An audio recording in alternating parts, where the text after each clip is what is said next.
The moon shone brightly over the village of Wally, casting eerie shadows on the narrow pathways.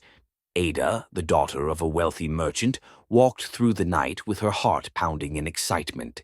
She was on her way to meet Obina, the man she loved, the man she was forbidden to love. Obina was not from her world. He was a struggling craftsman, a man whose hands were rough from carving wood and molding clay. But his love was pure, unlike the suitors her father had chosen for her, men whose only wealth was in coins, not in heart. Ada, Obina whispered as she approached him by the riverbank.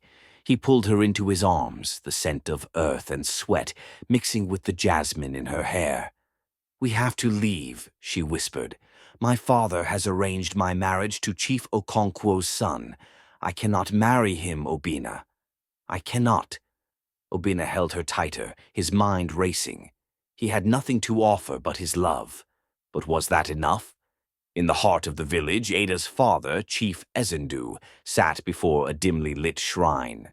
A figure in red robes, the high priest, stirred a dark concoction in a clay pot. "You say she loves a poor man?" the priest rasped.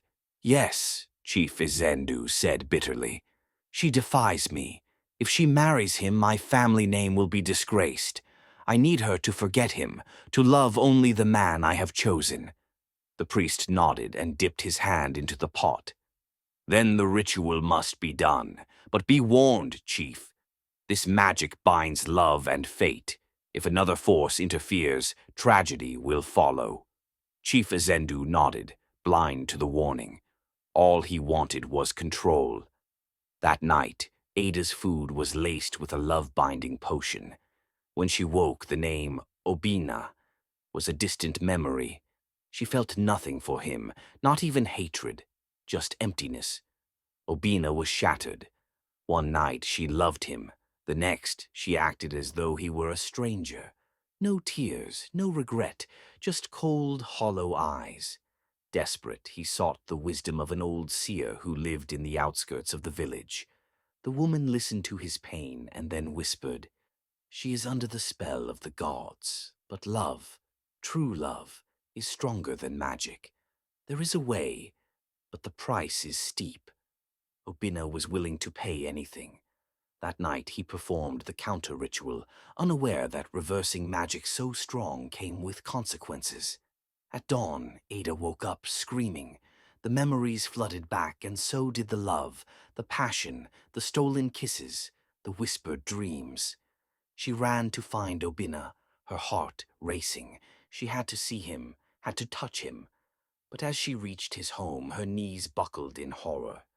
Obina lay lifeless on the ground, his once bright eyes now dull. The spirits had taken their payment. The price for breaking the ritual was his life. Ada let out a wail so piercing that even the birds stopped singing. She collapsed beside him, pressing his cold hand to her chest. That night the village echoed with the cries of a woman whose love had defied magic, but had been punished by fate.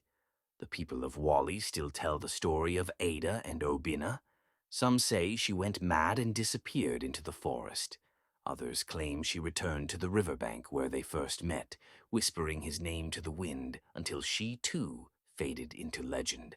But one thing remains certain. When love and rituals collide, fate is never kind.